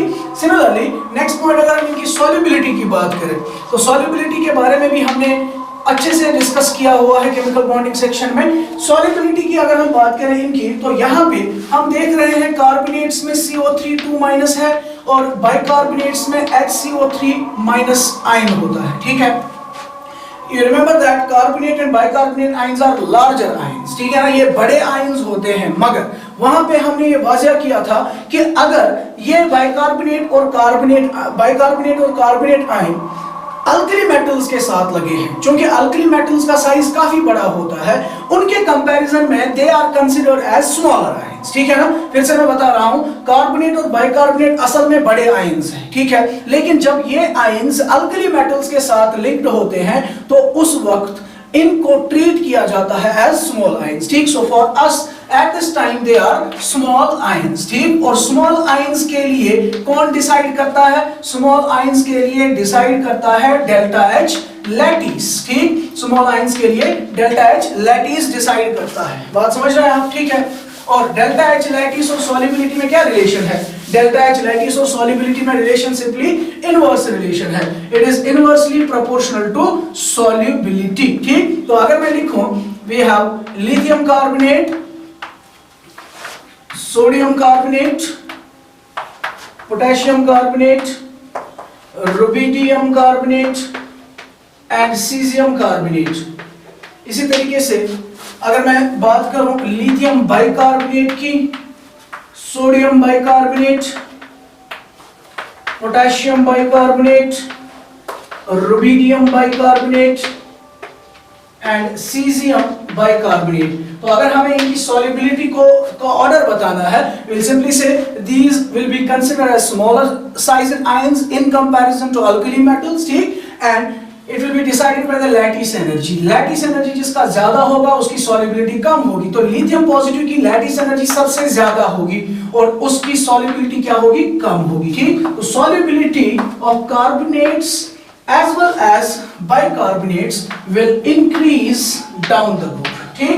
solubility of carbonates and bicarbonates will increase down the group, ठीक है ना। so it's a very important thing, thermal stability और solubility, इनके related questions पूछे जाते हैं, fine। so last एक reaction है, that is the formation of carbides, ठीक। कार्बाइड्स जो होते हैं, हमारे पास तीन तरह के कार्बाइड्स होते हैं, ठीक है। Number 1 is C4-, number 2 is C2-, number 3 is C3-4-, ठीक है। ये कार्बाइड जो है ये हमें मीथेन से मिलता है, जब हम मीथेन से 4 हाइड्रोजन्स को बाहर निकालते हैं एज H पॉजिटिव्स, तो वहां पे पीछे हमें क्या मिलेगा, C4-, ठीक है। इसलिए हम इसको मिथाइल कार्बाइड कहते हैं, मिथाइल कार्बाइड, ठीक, मिथाइल कार्बाइड, ठीक है ना। इसी तरीके से ये कार्बाइड हमें मिलता है एसिटाइलिन से, C triple bond CH triple bond CH, acetylene या इथाइन, ठीक है ना। तो इससे जो जब दो हाइड्रोजन्स बाहर निकाले जाते हैं, it will give us C2 minus, you will call it as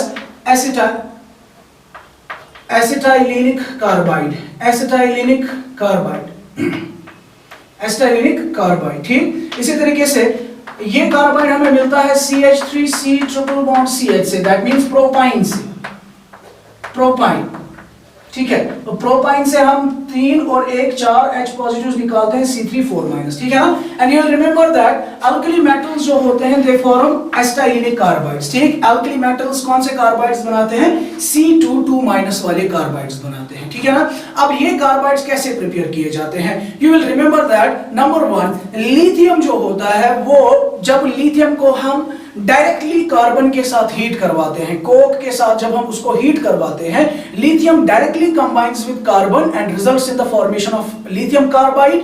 However, rest of the alkali metals, they do not combine directly with carbon to form carbides. However, they are prepared by treating alkali metals with acetylene.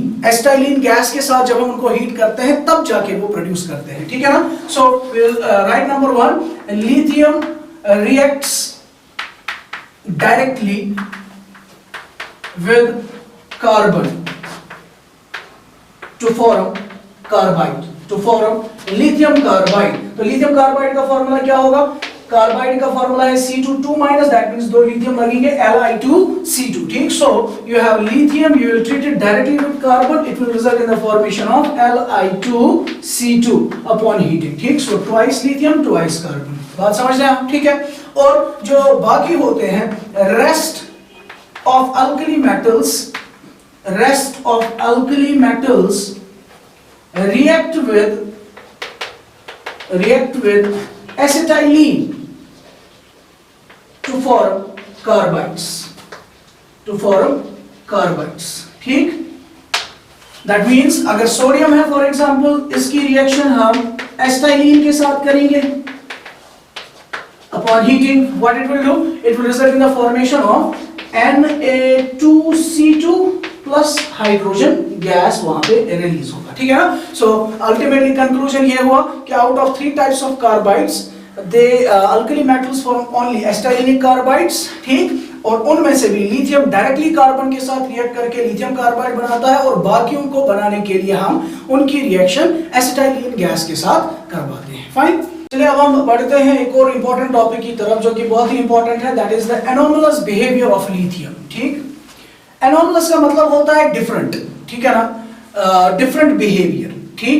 So lithium जो होता है वो अपने बाकी alkali metals के मुकाबले में कुछ डिफरेंट प्रॉपर्टीज शो करता है, जो कि हमने ऑलरेडी बहुत सारी रिएक्शंस इसकी पढ़ी तो हमने देखा कि लिथियम कुछ डिफरेंट बिहेवियर शो करता है, ठीक है ना. और ये बात सिर्फ लिथियम के लिए ही वैलिड नहीं है, बल्कि this is valid for all the elements which are the first members of any group, ठीक है ना. So first member of the group को हम हेड एलिमेंट का नाम भी देते हैं, ठीक है.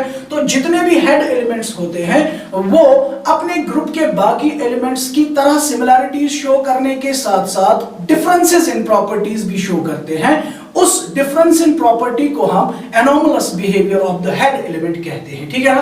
क्योंकि लिथियम जो है ये अल्कली मेटल्स का पहला मेंबर है, हेड एलिमेंट है. बिल्कुल वैसे ही जैसे बाकी हेड एलिमेंट्स सिमिलैरिटीज के साथ साथ डिफरेंसेस शो करते हैं, लिथियम भी सिमिलैरिटीज के साथ साथ डिफरेंसेस इन प्रॉपर्टीज शो करता है with the other alkali metals, ठीक है ना. नाउ द थिंग इज, और so you can simply write down this thing that anomalous behaviour का मतलब क्या होता है? First member of every group, in addition to showing similarities in properties, shows some differences in their properties. That difference in property shown by the head elements is what we call as the anomalous behavior, ठीक है ना. Now the thing is, what is the reason for this anomalous behavior, ठीक है. ये differences क्यों show करते हैं, ठीक है ना. इसके लिए different रीजंस है, ठीक. नंबर फर्स्ट रीजन जो है दैट इज, अगर आप याद करें अपने कॉन्सेप्ट्स जो आपने पीरियोडिक प्रॉपर्टीज में पढ़े हैं, ठीक, तो आपको याद होगा कि पहला मेंबर जो होता है उसका साइज सबसे छोटा होता है एक ग्रुप के अंदर। डाउन द ग्रुप जब हम जाते हैं तो एटॉमिक साइज इंक्रीज होना स्टार्ट होता है, ठीक है। तो जो पहला मेंबर होता है बाकी मेंबर्स का साइज ज्यादा बड़ा होता है और पहले मेंबर का साइज बहुत छोटा होता है, ठीक है। So the first reason is that it has the smallest size in a group, smallest size in a group, ठीक। अगर लिथियम की बात करें तो smallest size in the group और smallest size among the alkali metals, ठीक। Number second, दूसरा reason जो है वो ये कि आपको याद होगा जो ऊपर वाला एलिमेंट होता है उसकी आयोनाइजेशन एनर्जी ज्यादा होती है, down the group ionisation energy कम होती है, ठीक। सो पहला मेंबर जो होता है पूरे ग्रुप के अंदर पहले मेंबर की आयोनाइजेशन एनर्जी काफी ज्यादा होती है, ठीक है।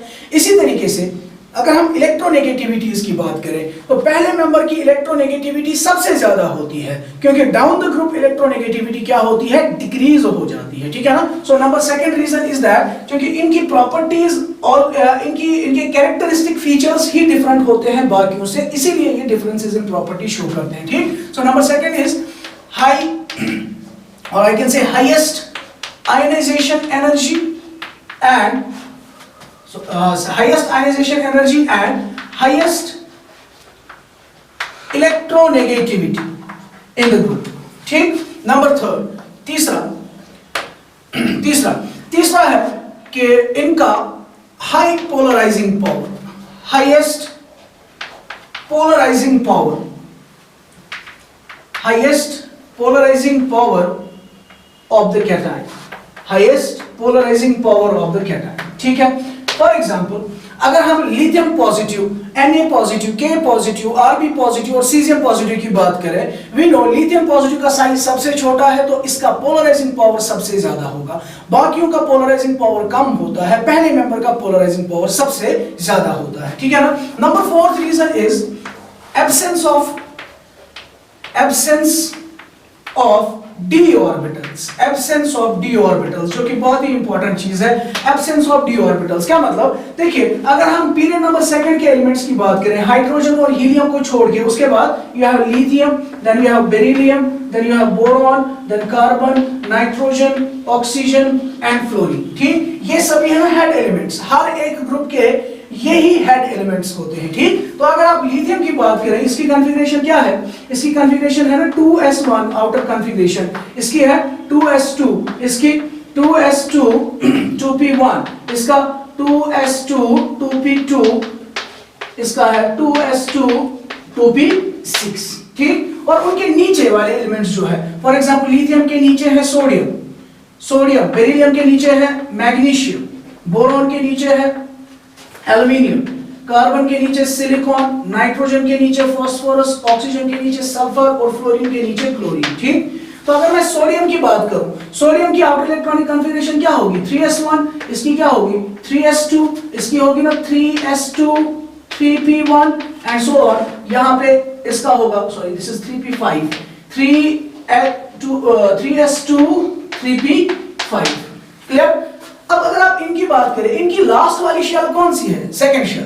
तो सेकंड शेल में कौन कौन सा सब शेल होता है, 2s और 2p भी प्रेजेंट होता है, लेकिन चूंकि 2p जो होगा वो एम्प्टी होगा, इसलिए हम उसको शो नहीं करते हैं। हाँ, हम इसको शो भी कर सकते हैं, we can write it like this 2s1 2p0, ठीक है। इसके साथ 2s2 2p0, ठीक, यहां पे 2s2 2p1, ठीक। सो इनकी वैलेंस शेल सेकंड शेल है और सेकंड शेल में सिर्फ 2s और 2p सब शेल होता है, 2d अवेलेबल नहीं होता है, ठीक है ना। लेकिन अगर आप बाकी एलिमेंट्स की बात करें, यहां पे कौन सी लास्ट शेल है, थर्ड शेल में क्या क्या होगा, 3s भी होगा, 3p भी होगा, 3d भी होगा, that means it contains 3p as well as 3d, ठीक है ना। सिमिलरली अगर आप इसकी बात करें, इसके पास भी 3s होगा, 3p होगा, 3d ऑर्बिटल होगा, और जितने भी नीचे बाकी एलिमेंट्स हैं उन सबों के पास d ऑर्बिटल्स अवेलेबल होते हैं, इनके पास d ऑर्बिटल्स अवेलेबल नहीं होते हैं, ठीक है ना। जिस की वजह से, इन 4 रीजंस की वजह से ये क्या करते हैं, they show differences in properties in addition to the similarities, and that is why they show anomalous behaviour in their properties. ठीक है ना। अब लिथियम के बारे में चूंकि हमने ऑलरेडी इनकी केमिकल प्रॉपर्टीज और इनकी फिजिकल प्रॉपर्टीज डिस्कस की है, तो वहां पे आपने खुद भी नोटिस किया होगा कि लिथियम बहुत सारी जगहों पे डिफरेंसेस शो करता है। ठीक है ना। नंबर फर्स्ट फॉर एग्जांपल, अगर हम पहली डिफरेंस इन प्रॉपर्टी की बात करें, वो ये कि हमने बताया था कि ये जो अल्कली मेटल्स होते हैं, they are soft in nature, और down the group metallic bond strength क्या होती है, डिक्रीज, और सॉफ्टनेस बढ़ जाती है।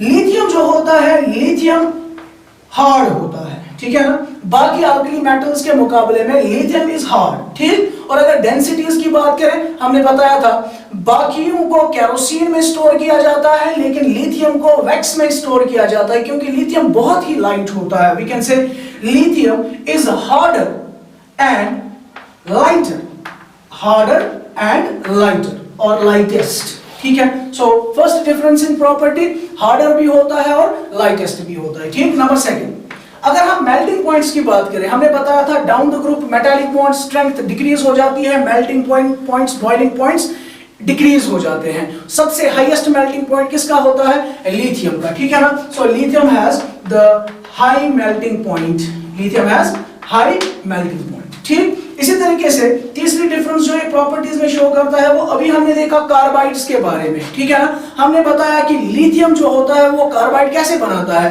By directly combining with the carbon. ठीक है ना। हालांकि बाकी जो होते हैं वो डायरेक्टली कार्बन के साथ कंबाइन नहीं करते हैं, वो एसिटाइलिन के साथ रिएक्शन पे बना देते हैं कार्बाइड्स। ठीक है। So number second I can say lithium reacts directly with carbon to form carbides। ठीक। सो लिथियम कार्बन के साथ डायरेक्टली कंबाइन होता है और लिथियम कार्बाइड बनाता है, बाकी नहीं करते हैं। ठीक है ना। इसी तरीके से लिथियम जो होता है, it reacts directly with nitrogen और क्या बनाता है, टू फॉर्म नाइट्राइड्स, ये नाइट्राइड्स बनाता है। ठीक है। so we can simply say Li plus N2। ठीक। it results in the formation of lithium nitride Li3N, क्योंकि नाइट्राइड में नाइट्रोजन के ऊपर 3- चार्ज होती है। बात समझ रहे हैं आप। ठीक है ना। So lithium directly combines with carbon and it directly combines with nitrogen to form lithium nitride, हालांकि बाकी एलिमेंट जो होते हैं वो ऐसा नहीं करते हैं। ठीक। इसी तरीके से अगर हम और कुछ प्रॉपर्टीज की बात करें, we can say that lithium does not react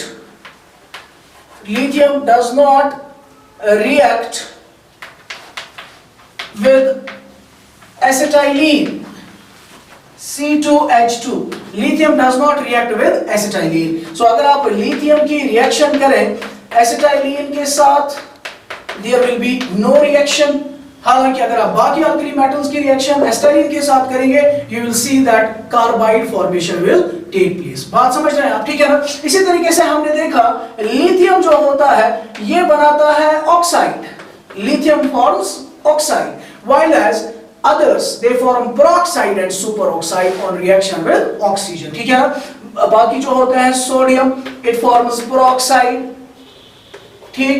potassium, rubidium and cesium they form superoxide। so there is a difference। ठीक। इसी तरीके से हमने एक और चीज देखी कि लिथियम कार्बोनेट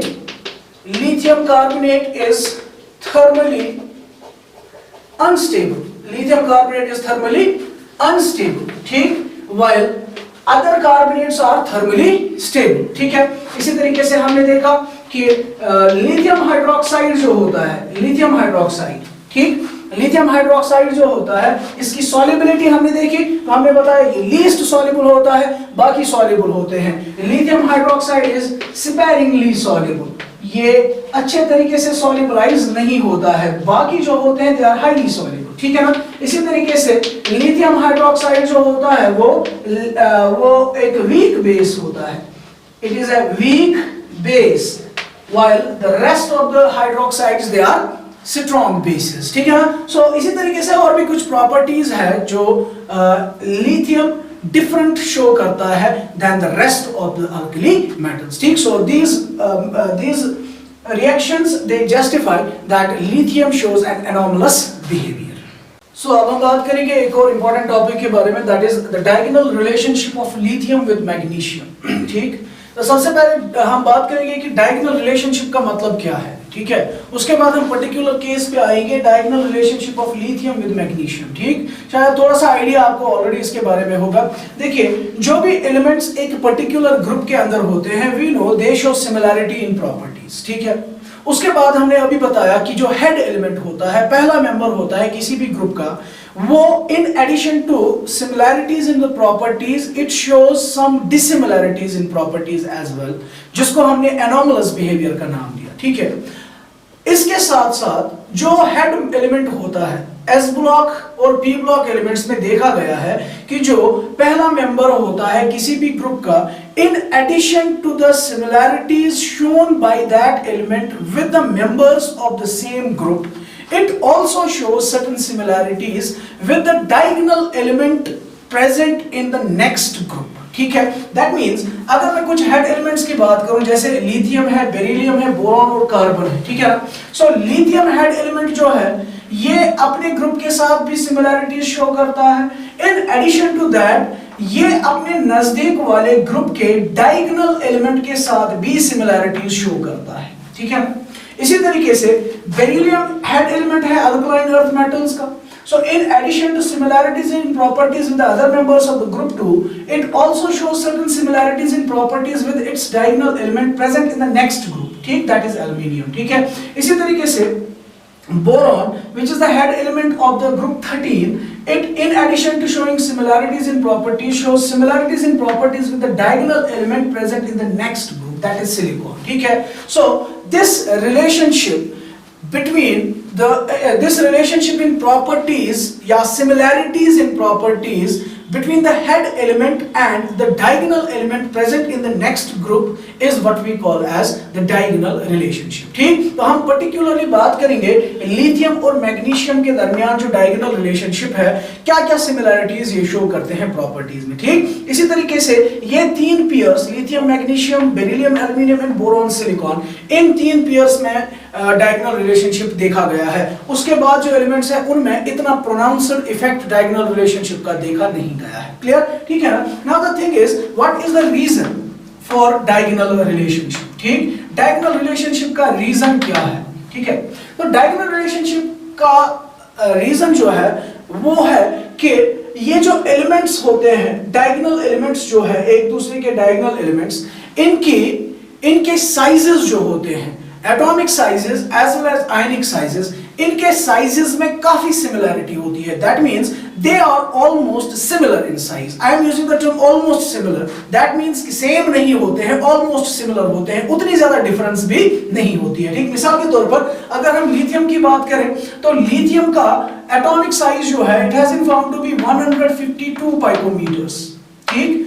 और मैग्नीशियम जो है इसका देखा गया है 160 पाइकोमीटर्स, ठीक है। सो ऑलमोस्ट सिमिलर, ठीक है ना। इसी तरीके से अगर आप लिथियम पॉजिटिव की बात करें और मैग्नीशियम 2 पॉजिटिव की बात करें, ठीक, तो लिथियम पॉजिटिव का साइज जो है, it has been found to be 72 picometres, 72 picometres, और मैग्नीशियम 2 पॉजिटिव का साइज जो है, it has been found to be 70 picometres, so almost same, ठीक है।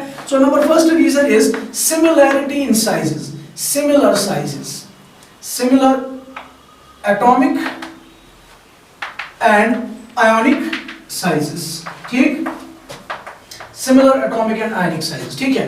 नंबर सेकंड जो कि बहुत ही इंपॉर्टेंट रीजन है वो ये कि अगर हम इनके आयंस के पोलराइजिंग पावर की बात करें, ठीक है, तो पोलराइजिंग पावर क्या होता है? पोलराइजिंग पावर होता है, we know already, polarizing power पढ़ा है हमने।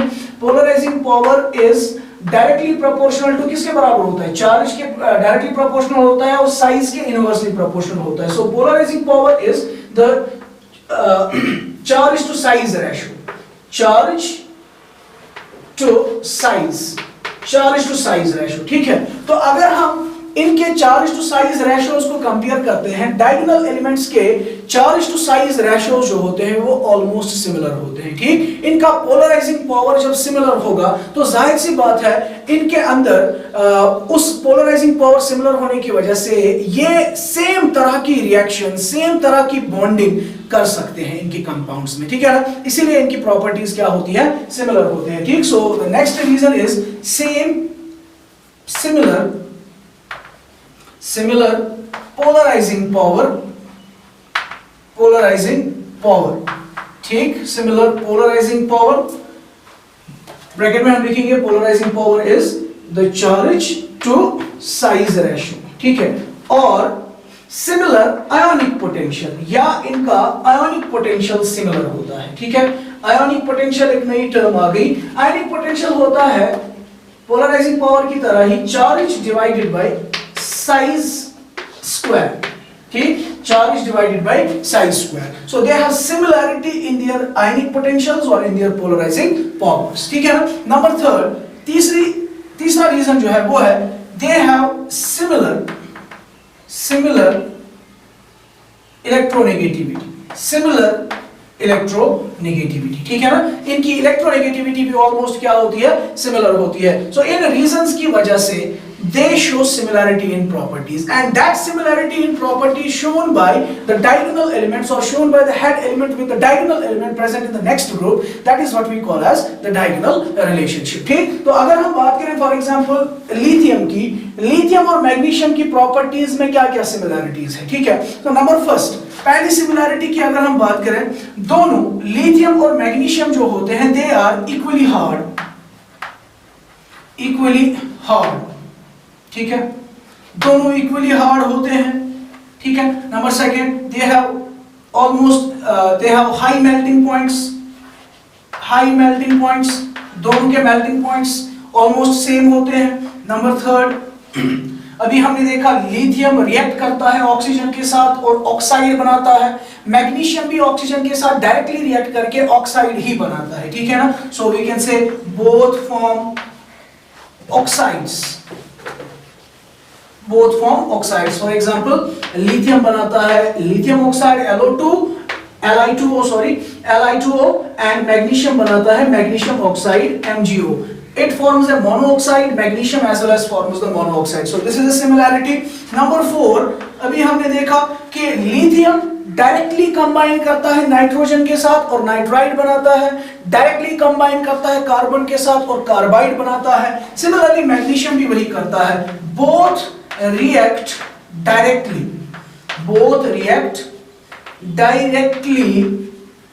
With nitrogen and carbon, both react directly with nitrogen and carbon to form क्या बनाते हैं, नाइट्राइड्स एंड कार्बाइड्स,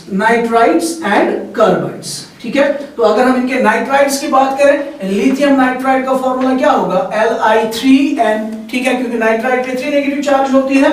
और मैग्नीशियम नाइट्राइड का फॉर्मूला क्या होगा, it will B Mg3n2, both form nitrides and carbides on direct combination with nitrogen and carbon, ठीक। इसी तरीके से कार्बाइड्स क्या क्या बनाते हैं, अभी हमने देखा था लिथियम बनाता है Li2C2 और मैग्नीशियम बनाता है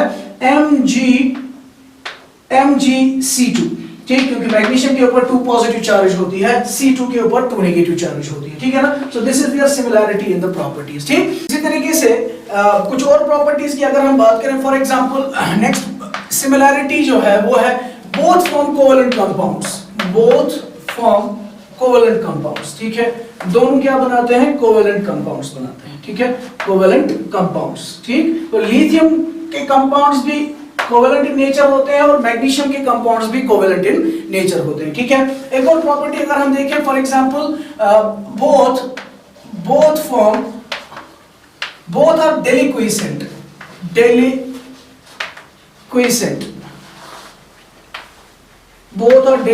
डेलिक्विसेंट का मतलब वो मॉइस्चर एब्सॉर्ब करते हैं, ठीक है ना। जैसे कि हमने बताया वो हाइड्रेट्स बनाते हैं for example, and form hydrates, जैसे कि हमने लिथियम के बारे में बताया था, लिथियम के हैलाइड्स जो होते हैं LiX या LiCl की अगर मैं बात करूं, LiCl 3 टाइम्स वाटर, ठीक, तो हाइड्रेट बनाता है। इसी तरीके से मैग्नीशियम की अगर हम बात करें, magnesium also forms a hydrate, MgCl2 6 times water, ठीक, तो दोनों हाइड्रेटेड फॉर्म में हैलाइड्स बना देते हैं, ठीक। सिमिलरली अगर हम इनके हाइड्रोक्साइड्स, इनके कार्बोनेट्स और इनके नाइट्रेट्स की बात करते हैं, एंड नाइट्रेट्स डिकम्पोज, वो डिकम्पोज हो जाते हैं on heating, decompose to form oxides.